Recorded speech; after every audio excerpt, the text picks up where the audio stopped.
বন্ধুরা, দেখো আজকে আমি দেখাচ্ছি তোমাদের একটা চিকেনের প্রিপারেশান।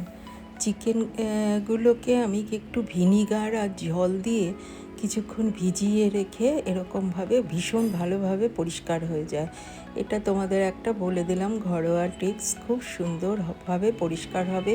রক্ত যত যদি কিছু জার্মস থাকে সবই চলে যাবে ভিনিগার আরে।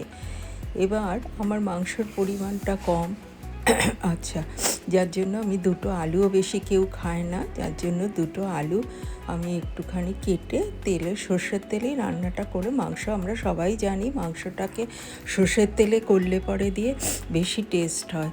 এবার তেলের মধ্যে দিয়ে দিলাম, দেওয়ার পরে এবার নেড়ে চেড়ে তোমার নেড়ে চেড়ে একটু নুন হলুদ দিয়ে আলুটাকে ভেজে তুলে নেব। আমরা কিন্তু এইভাবে এই প্রসেসে মাংসটাকে করলে না পুরো মটনের স্বাদ আসবে। একবার হলেও করে খেয়ে আমায় দেখো। এবার ওই চিকেনগুলোই আছে, যে ধোয়া চিকেনগুলো নিয়ে আমি পরিষ্কার করে আবার ভিনিগার আর ওই জলটাতে দিয়ে ভালো করে পরিষ্কার করে তোমার আবার ধুয়ে নিয়েছি। ভালো করে ফ্রেশ করে ধুয়ে নিতে হবে, চিকেনের ভেতরে তো অনেক কিছু থাকে। আচ্ছা, এবার চিকেনটাকে ভালো করে ওই তেলেই ভেজে নিতে হবে।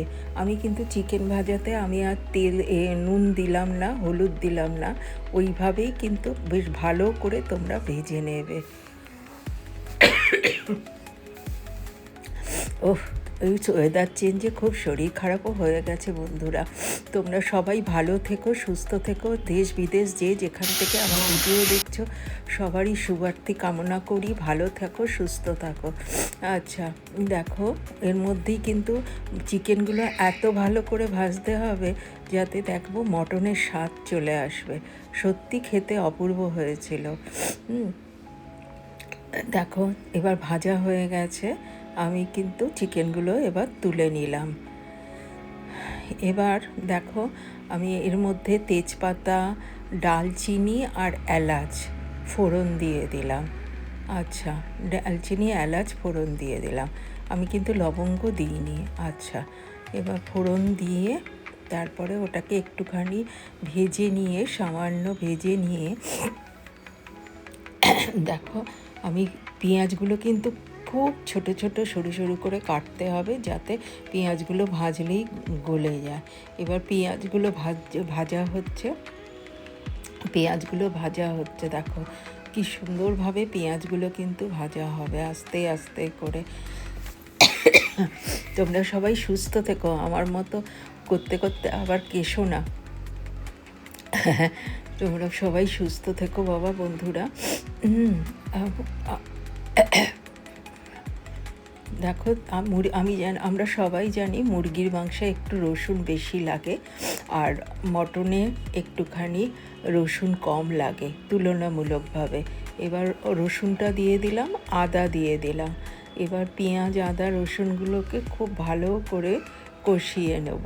কষাতে কষাতে এমন সুন্দরভাবে, মশলা তো আমরা সবাই জানি যে মশলা যত ভালো, যারা আমরা রান্না করি মশলা সবাই জানি যে যত ভালো করে মশলা কষাবে তত ভালো ওটা টেস্ট আসবে।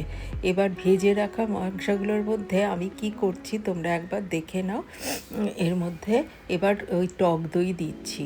আচ্ছা, আলুগুলো আমার তুলে নিলাম, তুলে নিয়ে এবার টক দই দিচ্ছি। টক দই দিয়ে এবার আমি ওর মধ্যে দিয়ে দেবো কাশ্মীরি লঙ্কার গুঁড়ো, ধনে গুঁড়ো আর গরম মশলার গুঁড়ো আর অল্প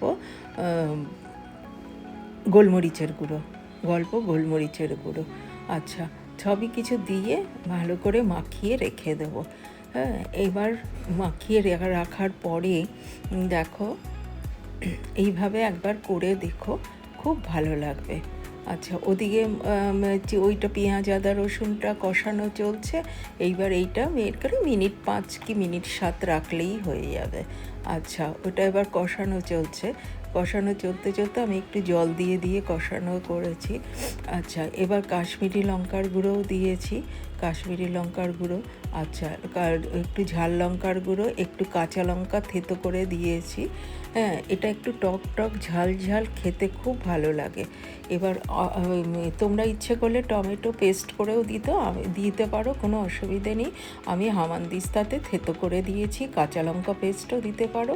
আমি টমেটো পেস্ট করে দিইনি, হামানদিস্তাতে থেতো করে দিয়েছি, দুটোই পেস্ট করে তোমরা দিতে পারো মিক্সিতে। আবার একটুখানি ঝাল লঙ্কা বা কাশ্মীরি লঙ্কার গুঁড়ো দুটোই দিয়ে দিলাম। আচ্ছা, দেবার পরে এবার ওতে দিয়ে আলুগুলো দিয়ে দেবো। দেখো, আলুগুলো দিয়ে এবার আমি কি করব, দেখো ওই যে এগুলো আছে, মাংসগুলো ম্যারিনেট করে রেখেছি, এটা কষাতে কষাতে কিন্তু 5-7 মিনিট হয়ে গেছে। আমি খুব অল্প তেলে করছি বলে এই জন্য কড়াতে চাটাপাটি হয়ে গেছে, তোমরা আবার কিছু বলো না। আচ্ছা, যাই হোক, এবার ওটা হয়ে গেল। হয়ে যাওয়ার পরে দেখো আমার মাংসগুলো দিয়ে দেবো, ম্যারিনেট করে রাখা মাংসগুলোকে আমি দিয়ে দিলাম। খুব সুন্দর খেতে লাগে, তোমরা একবার হলে করে দেখো বন্ধুরা। এখন সিজন চেঞ্জের সময়, তোমরা সবাই কিন্তু সাবধানে থেকো, আমার মতো যেন গলা খুসখুস করে শুরু না হয়। আচ্ছা, এবার দেখো খুব সহজ পদ্ধতিতে রবিবার দুপুরে ঘুম থেকে দেরিতে উঠে ব্যাস এইরকম একটু চিকেনের ঝোল আর ভাত, আর কিচ্ছু চাই না।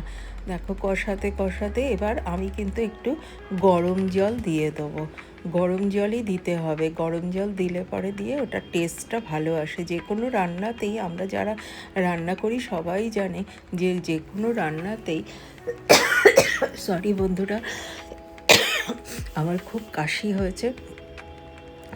এবার যে কোনো রান্নাতেই একটু গরম জল ব্যবহার করলে কিন্তু খুব ভালো হয়। এবার দেখো কষিয়ে কষিয়ে আমি কিন্তু চাপা দিয়ে অনেকক্ষণ ধরে কষিয়েছি, প্রায় 10 মিনিট ধরে। এবার কষানোর পরে গরম জলটা আমি দিয়ে দিলাম। এবার গরম জলটা দিয়ে তোমার সেদ্ধ হতে সময় দেবে। সেদ্ধ হতে সময় দেওয়ার পরে দেখো আমি গরম জলটা দিয়ে দিলাম পরিষ্কার করে। এবার যতক্ষণ না সেদ্ধ হচ্ছে ওগুলোকে আলতো করে সব নিয়ে পরিষ্কার করে দেবে। আচ্ছা, এবার পরিষ্কার করে দিয়ে এবার কিন্তু এতক্ষণে আমি এবার নুন দিলাম 1 চামচ। তোমরা তোমাদের পরিমাণ মতো নুন আর ঝালটা দেবে, এটা আমি সব সময় বলে থাকি। আচ্ছা, দেখো রঙটা কি সুন্দর এসেছে, তোমরা একবার হলেও করে খেয়ে দেখো, অপূর্ব লাগে। আচ্ছা, তিশার পাকশালাকে লাইক কমেন্ট সাবস্ক্রাইব করতে ভুলো না বন্ধুরা। Thanks for watching. দেখো আমি এইটা দিয়ে দিলাম, চাপা দিয়ে দিলাম। আচ্ছা, এবার চাপা দিয়ে আবার চাপাটা তুলে নিলাম। দেখো মাংসগুলো আর্ধেকটা সেদ্ধ হয়ে এসছে বা পুরোপুরি সেদ্ধ হয়ে গেছে। দেখো বন্ধুরা, ইচ্ছে করলে ওই স্টেজে তোমরা যদি মনে করো তাড়া আছে, তাহলে তোমরা প্রেশার কুকারেও দিয়ে দিতে পারো। এবার ধনেপাতা দিয়ে রেডি টু সার্ভ, গরম ভাতে স্নান করে খেতে বসে যাও। অপূর্ব স্বাদ, চিকেনের স্বাদ মটনের মতো, চিকেনের স্বাদ পাও মটনের মতো, খুব ভাল লাগবে খেতে। Thanks for watching.